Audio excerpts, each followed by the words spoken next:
हजुर हामीले चाहिँ यो मङ्गलबारे बजार प्रवेश गर्नुभएकोमा यहाँहरूलाई हार्दिक स्वागत गर्दछौँ। मङ्गलबारे बजार व्यवस्थापन समिति अध्यक्ष पदमबहादुर तामाङ, सचिव खड्गबहादुर तामाङ सपरिवार।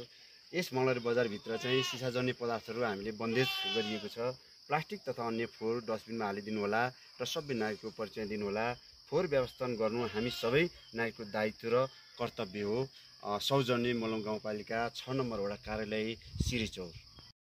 जब बुढा हिँड्छ त्यहाँबाट चाहिँ मजाले काम गर्दैन क्या, त्यहाँबाट बुढा आउँदै आउँदैन, त्यहाँबाट हाम्रो साथी बुढा बजार गरेको